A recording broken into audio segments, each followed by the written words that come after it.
Nih ya, saya kasih soal, kita punya soal data penjualan dan biaya iklan gitu ya. Dari minggu pertama sampai minggu ke-15 gitu. Silahkan teman-teman kalau dari sini bisa menetapkan nggak mana variabel dependen, mana variabel independen?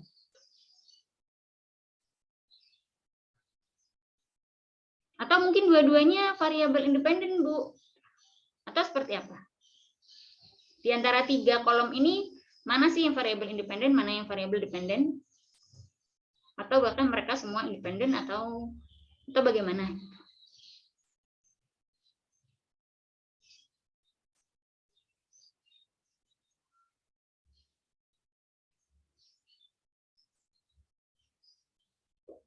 Jadi silakan dari soal ini dijawab ya.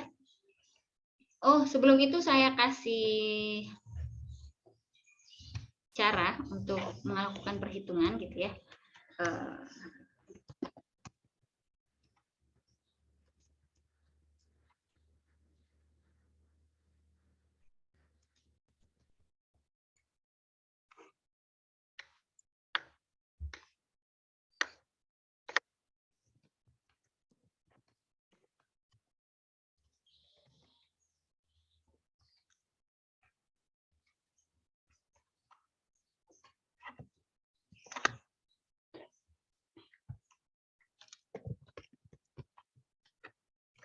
Jadi kalau mau pakai moving average gitu ya, teman-teman harus bisa cara manual dan juga harus bisa yang di Excel juga. Biar kalau ada datanya banyak, nanti ketika ujian, teman-teman bisa pakai yang di Excel. Jadi coba cek semua Excel-nya yang pakai laptop ya. Ada nggak di data ini, data analisis?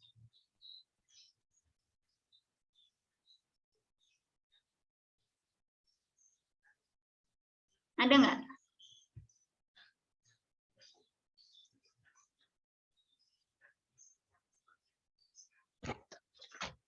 Sebentar ya.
Mohon maaf ya, tadi ada gas rumah saya itu bocor, jadi masih matiin gasnya dulu. Ini udah dicatat belum? Sudah, Bu. Udah, sama Yesi udah ya, nanti bisa mungkin di-share ke temannya atau kayak gimana. Jadi ini dikerjakan. Sebelum itu saya mau menunjukkan yang di data ini ada nggak data analisis? Data analisis ini yang di pojok kanan.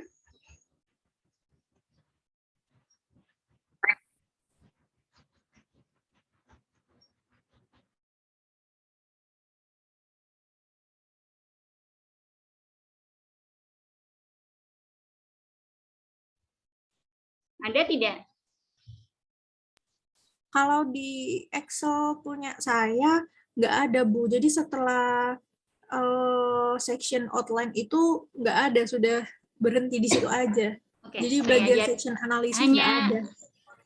Hanya ini saya panggil Lauren atau siapa? Tasya? Lauren. Lauren, oke. Nah, yang sama kayak Lauren siapa aja? Saya, Bu. Saya, Bu. Saya, Bu. Ada Siti, oke. Berarti banyak ya. Saya anggap banyak yang belum ada. Jadi coba diklik ini pojok kiri, kemudian pilih Excel option. Nanti muncul kayak gini. Sudah ada?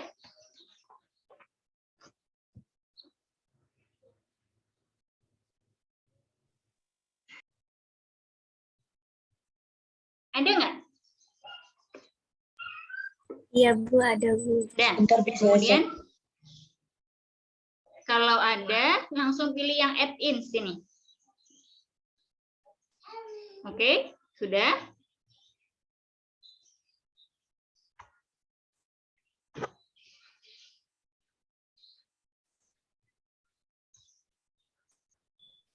Sudah, Bu.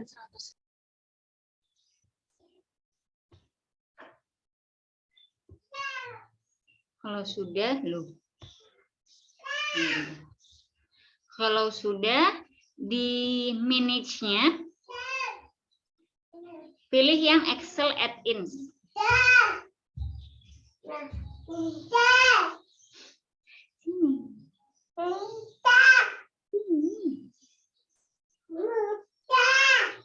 Sudah? Ada? Oke, kalau ada Excel add-ins-nya di Go.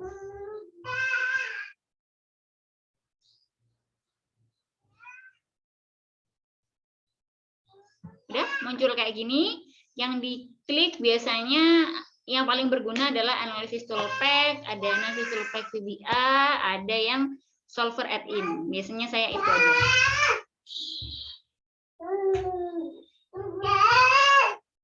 Sini. Ada. Terus di oke ya, Bu? Iya, terus di oke.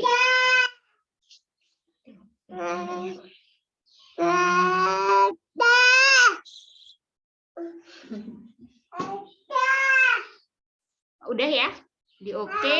Nah, kalau mau nyari MA, berarti diklik yang data analysis. Di data analysis ini kita punya, kalau nanti teman-teman ya mau bukan cuma buat peramalan, bukan cuma buat forecasting, di data analysis ini ada ANOVA, ada correlation, ada covariance gitu ya, ada exponential smoothing-nya, kemudian banyak ya di sini kalau teman-teman lihat, ada regresi, ada uji t-test, gitu, ada uji Z, gitu ya, yang teman-teman seharusnya sudah belajar di statistik. Jadi kalau di sini kita akan pakai yang moving average dulu. Oke, moving average kita oke.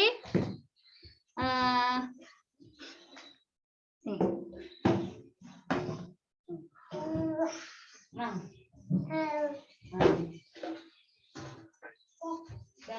Ini yang ini. Sudah. Jadi kita input range-nya itu yang penjualan, input range-nya yang penjualan ya. Penjualan intervalnya kita semua pakai 2 gitu.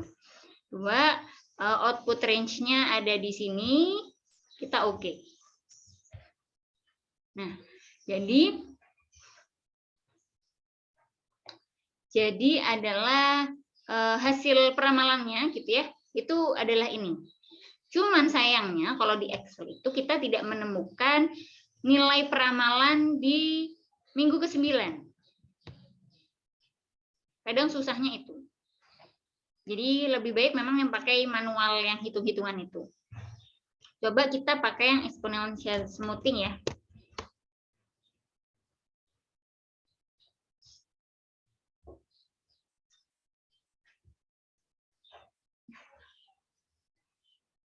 Exponential smoothing. Input range-nya sama.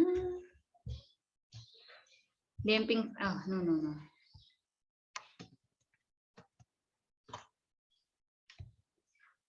Damping vektornya kita pakai 0,1. Output range-nya kita pakai yang ini. Masalah. Ini seharusnya 0,1. Ini ya. Kalau teman-teman udah dapat ini, untuk mengecek sebenarnya hasil peramalannya yang bagus itu moving average atau exponential smoothing, teman-teman bisa pakai MAPE, MASE, atau MAD. Ya, untuk rumus-rumusnya bisa dicari mungkin nanti ya. Kalau tadi di PPT saya hanya ada mean average deviation gitu ya, hanya ada MAD. Silakan teman-teman cari yang lain gitu ya untuk mengeceknya. Nanti hasil yang paling kecil, hasil error yang paling kecil itu adalah metode yang paling bagus untuk nilai ini. Ya, ini untuk yang pakai kita moving average sama exponential smoothing. Kalau mau yang lebih simpel lagi gitu ya, kita pakai rumus langsung rumus di sininya, di Excel-nya. Kita ada pakai langsung forecast. Itu ada.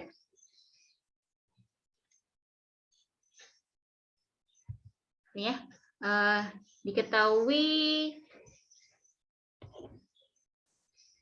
Oh enggak, ini biasanya kalau dia ada X dan Y.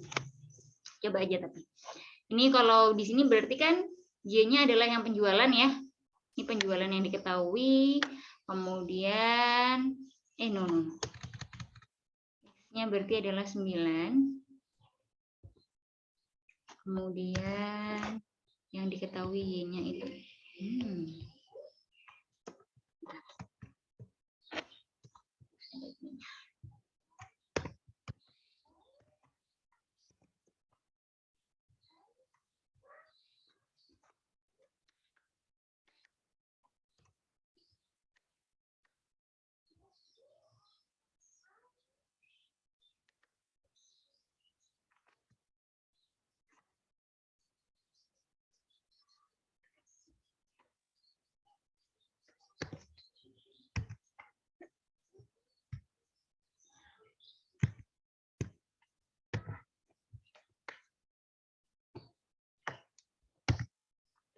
Nah, ini untuk forecast yang selanjutnya. Biasanya kayak gini, kalau yang mau pakai rumus forecast. Atau nanti mau lagi teman-teman cari dengan pakai regresi linear. Pertama kita buat plotnya dulu ya.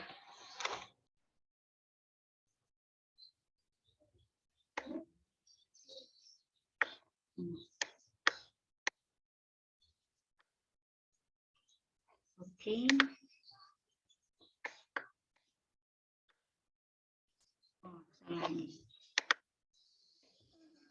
Ini dihapus. Jadi ada ini ya, penjualan. Kita cek.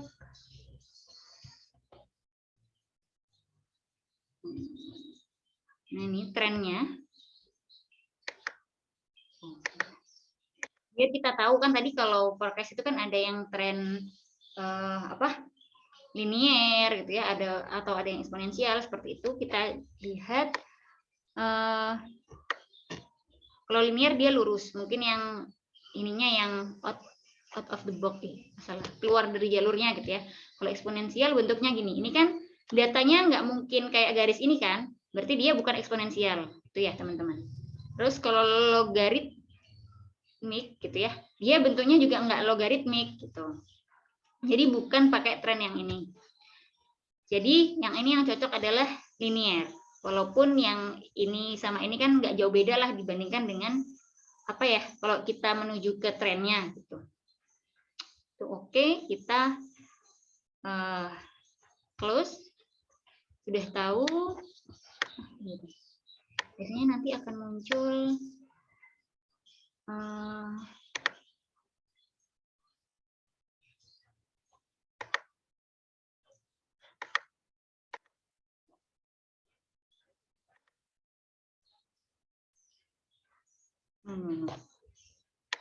nanti akan muncul rumusnya dia.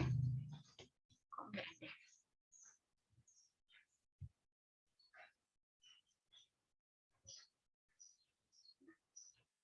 Nah, ini set intercept, display equation sama display R squared. Ya.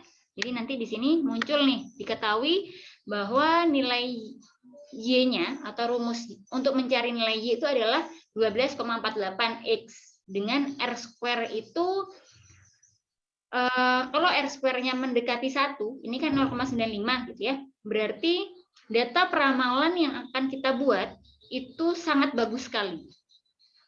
Tetapi kalau nilai R kuadratnya atau R square-nya itu di bawah 0,5 atau pokoknya tidak mendekati 1, jauh dari angka 1, berarti hasil peramalan yang kita buat itu jelek.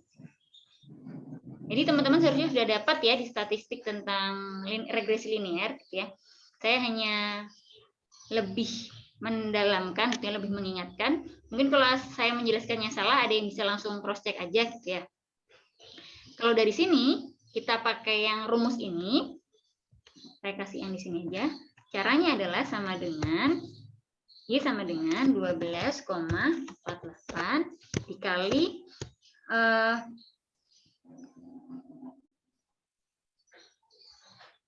dikali 9. Jadi nilainya dia adalah peramalannya 112,32. Penjualan di bulan 9. Dari sini paham? Atau ada yang bingung? Silakan. Saya nggak begitu suka kelas sepi ya. Silakan kalau ada yang mau nanya. Saya tadi itu Bu, yang buat data analisis itu loh Bu, kecepatan tadi Bu. Yang mana? Buat yang mana? Itu kan punya saya yang Excel itu kan nggak ada data analisisnya Bu. Sudah muncul belum? Belum muncul? Belum. Coba ini ke Excel option. Coba. Iya. Bentar.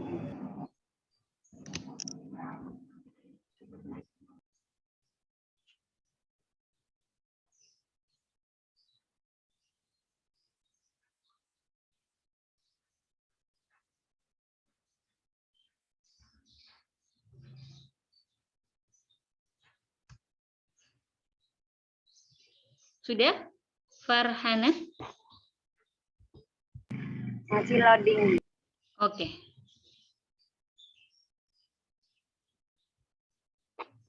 Selain Farhana, siapa lagi yang belum muncul? Bertanya, Bu. Izin bertanya, Bu. Tadi di saat pencarian MA dan juga explanation smoothing itu, kan ada yang di bagian kolom damping kalau nggak salah, itu untuk yang MA itu ada 2 dan untuk yang ES itu 0,1. Nah, itu untuk itu apa? Untuk ketentuan angka-angka tersebut itu bagaimana, Bu? Atau memang biasanya diketahui untuk alfanya. Tapi terkadang tapi terkadang kalau nggak ada dan tidak ada perintah untuk teman-teman mencari, itu berarti terserah teman-teman. Biasanya kita pakainya 0,1 atau biasanya 0,1 sih atau 0,15 gitu ya, atau 0,02. Pokoknya yang penting harus nilainya tetap Kalau 0,1 kan artinya dia nilai damping factor, bukan nilai damping factor, nilai confidence intervalnya itu 90%. Kalau alfanya 0,1. Itu ya. Jadi harus di atas 0,9, harus di atas 90%. Nilai yang konfidensialnya itu. Jadi makanya damping faktornya 0,1 atau 0,05 atau 0,0 berapa gitu ya. Siap, Bu. Dan mohon maaf untuk satu lagi, Bu. Untuk yang tadi pakai metode garis atau tabel linear kalau nggak salah, itu berarti garis line, garis line itu berarti kita tadi kan dicoba beberapa opsi itu, Bu. Berarti kita ngambilnya itu mana yang lebih mendekati gitu nggak, Bu? Iya, benar. Lebih mendekati sama data realnya kita. Baik, siap, Bu. Dari saya cukup. Terima kasih. Oke. Untuk Farhana sudah ini? Sudah, Bu. Terus diklik yang add-ins.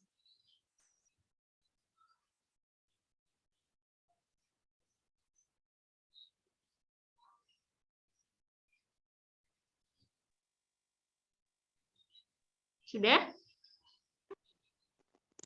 Sudah, Bu. Terus klik yang Excel add-ins. Di manage-nya.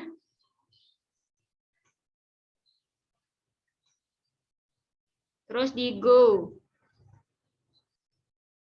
Oke, sudah? Sudah, Bu. Nah, yang dicentang adalah analisis toolpath VBS, sama solver add-in. Itu aja. Terus di OK. Udah, dari sini. Ada yang mau ditanyain lagi selain dari Uus?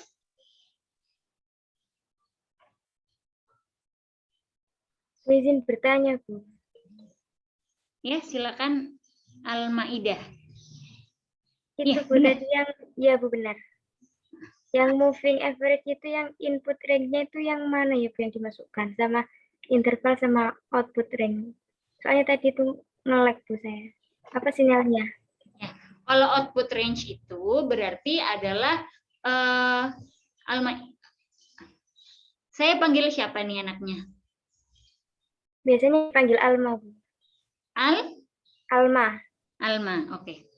Jadi Alma itu kolom output range itu adalah Alma mau naruh hasilnya itu di yang mana sih? Di kolom keberapa sih? Itu output range artinya. Tapi kalau yang tadi interval, itu biasanya interval itu diketahui ya. Kalau untuk moving average diketahui. Ataupun kalau tidak diketahui, berarti kita tidak menggunakan rumus itu biasanya. Karena kan moving average sama exponential smoothing istilahnya mirip lah ya. Mirip, fungsinya mirip gitu ya. Dan dengan data yang mirip biasanya, jadi kita biasanya hanya menggunakan salah satu aja. Jadi kalau dari sini, berarti output range-nya adalah yang ini, yang C3 ini. Yang ada angka 15-nya ini output range. Mulai dari C2 sampai C9 itu output range. Tapi kita biasanya hanya klik satu baris aja. Bukan satu baris, satu poin aja. Jadi di C2 nanti dia akan munculkan semua hasilnya. Masih bingung atau gimana, Alma? Iya, Bu. Terus input range-nya itu yang penjualan ini, Bu. Bukan. Yang output range itu yang MA ini. Yang kolom MA. Yang input, Bu. Yang input. Yang inputnya iya penjualan. Iya, Bu. Terima kasih, Bu. Ya, sama-sama. Ada lagi? Kalau tidak ada, ini ya, silahkan dikerjakan ini. Sekarang jam berapa nih? Ini sudah dicatatkan ya? Tadi Yesi sudah selesai katanya. Silahkan nanti minta ke Yesi atau Yesi share ininya, datanya.